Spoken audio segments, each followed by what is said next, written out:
क्या डॉक्टर अंबेडकर सच में भारत का संविधान चलाना चाहते थे? भाई ये एक ऐसा सवाल है ना जो अक्सर बहुत तीखी बहसों और कह सकते हैं विवादों को जन्म देता है। तो चलिए आज इस कहानी के पीछे की पूरी सच्चाई जानते हैं, एकदम तह तक जाकर। मैं संविधान को जलाने वाला पहला व्यक्ति हूंगा।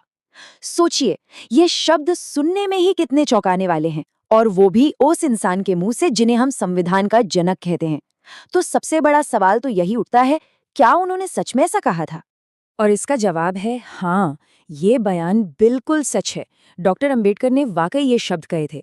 लेकिन, और ये लेकिन बहुत जरूरी है, किसी भी बात को, खासकर इतने बड़े बयान को पूरी तरह समझने के लिए ये जानना पड़ता है कि वो बात कब, कहाँ और क्यों कही गई। मतलब उसका पूरा कॉन्टेक्स्ट क्या था।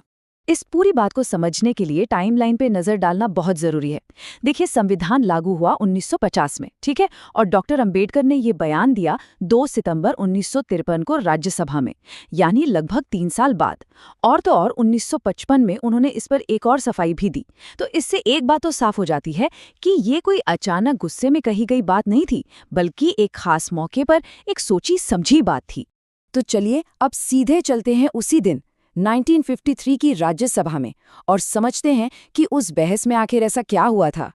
अब ये जानना बहुत जरूरी है कि उस दिन संसद में पूरे संविधान पर बहस नहीं हो रही थी। जी नहीं, बहस का जो मेन टॉपिक था वो था आंध्रा स्टेट बिल, और यही बात सारा खेल बदल देती है। इससे पता चलता है कि उनकी ये जो तीखी टिप्पणी थी वो एक खास कानूनी मुद्दे से जुड़ी हुई थी। तो सवाल उठता है कि वो इतने निराश थे क्यों? उनकी नाराजगी के पीछे कुछ बड़ी वजहें थीं। पहली बात, उन्हें ये लग रहा था कि संविधान को उसकी असली भावना के साथ लागू नहीं किया जा रहा है। दूसरी, उन्हें लगता था कि जो गवर्नर्स हैं, मतलब राज्यपाल, उनको जो शक्तियां दी गई हैं वो अल्पसंख्यकों और कमजोर वर्गों की रक्षा के लिए काफी नहीं हैं, और इसी वजह से उन्हें डर था कि इन कमजोरियों का गलत राजनीतिक फायदा उठाया जा सकता है। तो फिर सवाल वही है, अगर वो संविधान के खिलाफ नहीं थे तो उनके इस बयान का असली मतलब क्या था? असल में ये कोई धमकी नहीं थी, ये एक बहुत ही गंभीर चेतावनी थी। देखिए, एक आम गलतफहमी ये है कि वो संविधान के दुश्मन बन गए थे, लेकिन सच्चाई ये है कि ये बयान संविधान के असल मकसद को बचाने के लिए ही दिया गया था। वो एक तरह से संविधान की आत्मा की रक्षा कर रहे थे। उनके कहने का मतलब बिल्कुल साफ था, अगर ये संविधान उन लोगों को न्याय नहीं दे सकता, उनकी रक्षा नहीं कर सकता जिनके लिए इसे बनाया गया है, तो फिर ये सिर्फ कागज का एक टुकड़ा है और कुछ नहीं, इसकी कोई कीमत नहीं है। और फिर 1955 में जब उनसे इस बयान के बारे में दोबारा पूछा गया तो उन्होंने एक ऐसी मिसाल दी जो सब कुछ साफ कर देती है। उन्होंने कहा, हमने एक मंदिर बनाया था जिसमें देवता आकर रहें, लेकिन देवता की स्थापना से पहले ही अगर उस पर शैतान कब्जा कर ले तो उस मंदिर को तोड़ने के अलावा और क्या चारा है।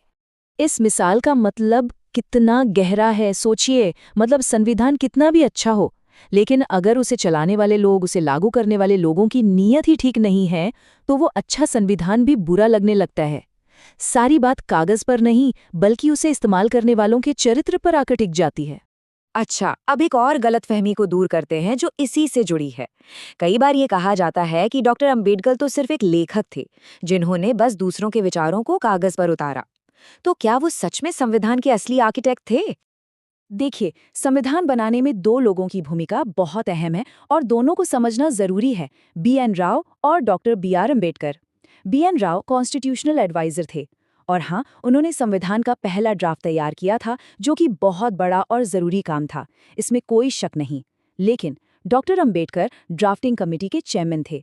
उनका काम था हर आर्टिकल पर होने वाली बहस को लीड करना, सैकड़ों संशोधनों को मैनेज करना और फिर सबको समेटकर संविधान को उसका फाइनल शेप देना। और बस इसी वजह से, इसी लीडरशिप और संविधान को उसका अंतिम रूप देने में उनकी जो सबसे बड़ी भूमिका थी, उसी के कारण डॉक्टर अंबेडकर को भारतीय संविधान का जनक कहा जाता है। ये टाइटल उनके जबरदस्त योगदान को एक सम्मान है। तो अब वापस उसी सवाल पर आते हैं कि आखिर ऐसी गलत जानकारी, ये मिस इन्फॉर्मेशन इतनी आसानी से फैलती क्यों है? जवाब छुपा है आधे सच के खतरे में। इसके कई कारण हैं देखिए। कभी जानकारी अधूरी होती है, तो कभी सोशल मीडिया पर बिना कॉन्टेक्स्ट के कुछ भी फॉरवर्ड हो जाता है। कई बार इसके पीछे राजनीतिक वजहें होती हैं और अक्सर लोग क्या करते हैं, वो सच का बस एक छोटा-सा टुकड़ा उठाते हैं और उसे ऐसे दिखाते हैं कि पूरी तस्वीर ही गलत लगने लगती है। तो इस पूरी बातचीत का निचोड़ क्या है? इससे हमें सबसे बड़ी सीख क्या मिलती है? वो है संविधान की आत्मा को, उसकी असली भावना को समझना। तो जो सबसे जरूरी बात याद रखने वाली है वो ये है, डॉक्टर अंबेडकर संविधान के विरोधी नहीं थे, बल्कि वो तो इसके सबसे बड़े रक्षक थे। वो बस ये चाहते थे कि इसे सही नीयत और सही तरीके से लागू किया जाए, ताकि ये अपने मकसद में कामयाब हो सके। और इस पूरी सोच को उन्होंने खुद इन शब्दों में बयां किया था। उन्होंने कहा, संविधान चाहे कितना भी अच्छा क्यों ना हो, वो बुरा साबित हो सकता है अगर उसे चलाने वाले लोग बुरे हों। और संविधान कितना भी बुरा क्यों ना हो, वो अच्छा साबित हो सकता है अगर उसे चलाने वाले लोग अच्छे हों। तो आखिर में एक सवाल हम सबके लिए, संविधान की असली रक्षा कौन करता है? किताब में लिखे गए शब्द, या फिर उन शब्दों को अपनी जिंदगी में उतारने वाले नागरिकों के काम? इस पर सोचिएगा जरूर।